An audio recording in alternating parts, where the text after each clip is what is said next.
జయశంకర్ భూపాలపల్లి జిల్లాలో జాతీయ లోక్ అదాలత్ కార్యక్రమాన్ని నిర్వహించారు. రాజీ మార్గాన్ని ఎంచుకొని వివాదాలు లేని జీవితాలను గడపాలని జయశంకర్ భూపాలపల్లి జిల్లా ప్రధాన న్యాయమూర్తి మరియు న్యాయ సేవాధికార సంస్థ చైర్మన్ సిహెచ్ రమేష్ బాబు అన్నారు. జిల్లా న్యాయ సేవాధికార సంస్థ ఆధ్వర్యంలో కోర్టు ప్రాంగణంలో శనివారం జాతీయ లోక్ అదాలత్ నిర్వహించారు. కార్యక్రమంలో ముఖ్య అతిథిగా పాల్గొన్న జిల్లా ప్రధాన న్యాయమూర్తి మాట్లాడుతూ చిన్న చిన్న విషయాల్లో పంతాలకు పోయి గొడవలు పెట్టుకుంటే నష్టమే తప్ప లాభం ఉండదన్నారు. జిల్లా ప్రజలందరికీ నమస్కారం. ఈ రోజు ఈ సంవత్సరానికి 3వ జాతీయ లోక్ అదాలత్ ని నిర్వహించబడుతుంది. ఇందుకోసమని 4 బెంచ్ల్ని ఇక్కడ స్థాపించడం జరిగింది. ఈ బెంచ్లు 4 బెంచ్ల్లో కూడా జిల్లా కోర్టుకు సంబంధించిన కేసులు, సబ్ జడ్జి గారి కోర్టులో ఉన్న కేసులు, అట్లానే మ్యాజిస్ట్రేట్ కోర్టులో ఉన్న కేసులకు సంబంధించినటువంటి కేసుల్ని పరిష్కరించడానికి ఈ 4 బెంచ్లు తోడ్పడతాయి.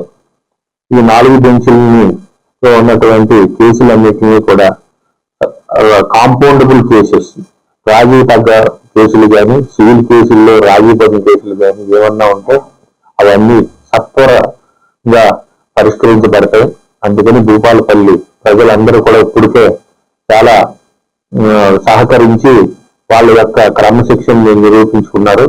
వాళ్ళందరూ కూడా ఇంకా అతి క్రమశిక్షణతో మెలిగి వచ్చి కేసులన్నింటినీ చేసుకోవాలని, అదేవిధంగా ఈ లోక్ అదాలత్ కాకుండా legal services authority Bhupalpally division ఉన్నది కాబట్టి ఎవరైనా సరే భూపాలపల్లి ప్రజలందరూ కూడా లోక్ అదాలత్లో వాళ్ళకు ఉన్నటువంటి న్యాయపరమైన సమస్యలు ఏమన్నా కూడా ఉంటే లోక్ అదాలత్ లీగల్ సర్వీసెస్ అథారిటీని వచ్చి తమ సమస్యలకు పరిష్కారాన్ని మార్గాన్ని ఎంచుకోవాల్సిందిగా కోరుతూ అందరికీ నమస్కారం.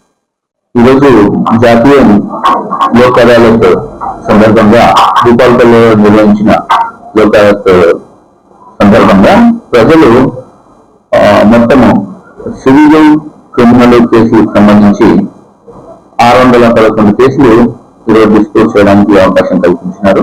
అదేవిధంగా అందులో భాగంగా 165 కేసులు చిన్న చిన్న కేసెస్ లో ఫైన్లు వాటిని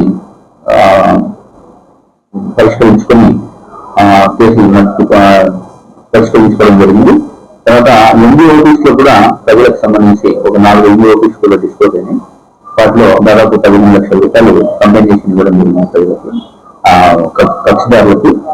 తర్వాత బ్యాంకుకు సంబంధించి ప్రీ లిటిగేషన్ కేసెస్ లో కూడా దాదాపు ఒక 20 కేసులు డిస్పోజ్ చేయడం జరిగింది. ప్రజలకు ఇది ఒక గొప్ప సదావకాశం.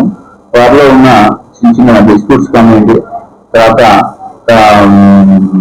భార్యాభర్తల మధ్యలో ఉన్న మనస్పర్ధ కేసులు కానివ్వండి, ఇవన్నీ పరిష్కరించుకొని ప్రశాంతమైన జీవనం గడపడానికి మనకు సుప్రీంకోర్టు వారు కల్పించిన మనకు ఈ జాతీయ లోక్ అదాలత్ సద్వినియోగం చేసుకోవాలని విన్నవిస్తూ